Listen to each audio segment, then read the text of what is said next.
What's up, YouTube? Sorry about that being out of focus. This is Racing's Natural Aquariums. I come to you on a Sunday, and I am hoping that everybody had and is having a great weekend. I just wanted to drop some content and share a couple thoughts with you quickly. But on Charles' Fish Dream, about 2 weeks ago, we got talking about books, and he scored a few books. Peter Hiscock's Encyclopedia of Aquarium Plants, Diana Walsted's plant book. And he got a good deal on eBay. So I just happened to be out and about. Saturdays we kind of run out to all the chain stores and local fish stores just to see what's out there. Plus I'm in the process of getting ready to start a 40-gallon breeder. So I thought I'd share with you. I got the 101 best tropical fish and 32 species to avoid. Book list normally for $18.95. Speaking of Peter Hiscock, I also got the mini Encyclopedia of Aquarium Plants, and that one lists for $14.99. And then we all have at least one of these books. I just happened to come across it for aquariums, thought it was funny, I'd get it and check it out. That one was $21.99. And then lastly, the Everything Aquarium book, which is basically learning aquarium basics. And sometimes I think we get so immersed in this hobby, and with the amount of information out there, we kind of forget and lose touch with some of the little basic things that can make our life a little bit easier. So with that being said, I too scored, because as I mentioned with all the pricing, got all these books for $18 and change at PetSmart. I just happened to walk by a rack and they had 75% off on these books. Selection wasn't great, but they did have aquarium books, they did have ferret, hermit, crab, cats, and a few other ones. So if you're out and about, stop in and see. There might be something in there that you want. So my last score at a local fish store is the Carib Sea Instant Aquarium, which is the honey gold sand, 20-pound bags, $10.99. Gets me one step closer to getting my 40-gallon up and running. Grain size looks perfect for cories, plecos, coolies, you name it. So, any rate, we got talking last night on Steenfod Aquatics about Facebook pages, and you know how some people on these forums are just downright nasty. And I think we have to be careful, because we do have children among us in a lot of these chats. I know with Steenfod Aquatics Saturday night live stream, we have quite a few. We have a 12-year-old, a 13-year-old, I think a 14-year-old, and we want to make this hobby enjoyable for them. We want to build them up so that they want to continue doing these type of tanks, and they want to continue to learn it, because that segues into life. They'll always have this zest to want to learn. And if we take that away from them, then what's going to happen? I was in a Facebook forum, and somebody had mentioned they were having issues with their plants not looking green, not looking plush, not looking full, etc. Well, the backstory on it is the tank was just set up. It was probably about a week and a half, 2 weeks at the tops old. So a few of us just kind of posted about, your tank is cycling, your plants are acclimating, to a new environment, and, some of it is to be expected. And one thing to do is just be patient and see what happens. And, some of us had mentioned about, possibly dosing ferts.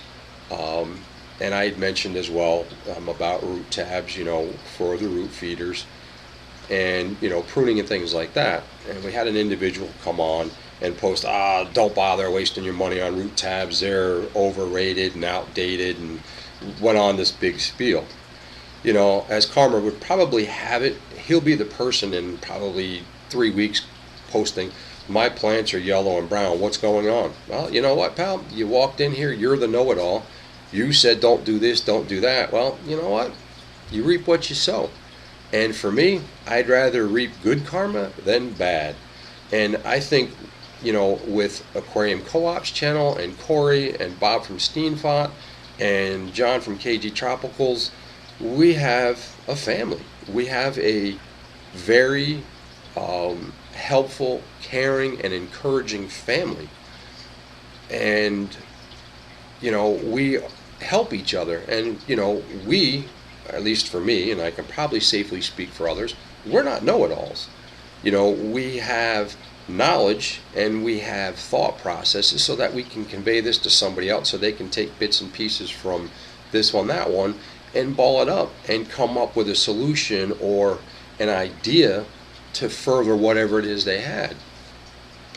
So I do agree in the conversation about you know, some of these Facebook pages and other media forums, just, you know, people being nasty. It's not the place for that.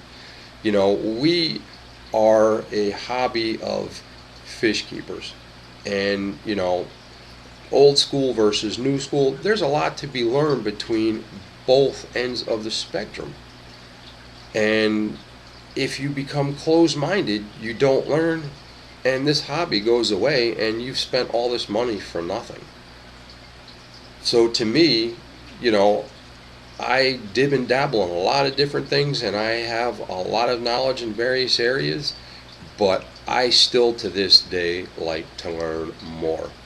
And, you know, my next step, and this tank right here is not CO2. I use API CO2 booster, I use C-Chem root tabs, and I use Thrive all-in-one. And it's thriving. It's a decent looking tank in my opinion. And that was through reading, watching YouTube videos, getting involved in these channels and asking the questions. That's what they're there for.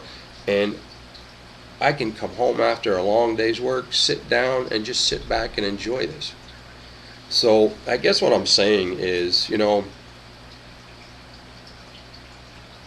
we need to care about each other and promote and educate and install a self-worth in our young folks that are coming into this hobby, and to each other, and not be so close-minded that what works for me is going to work for you, because that's not the case.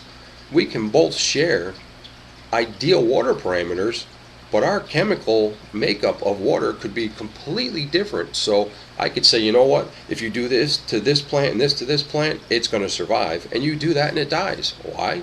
Because the compound in that tank, that chemical makeup, the molecular makeup, is different than mine.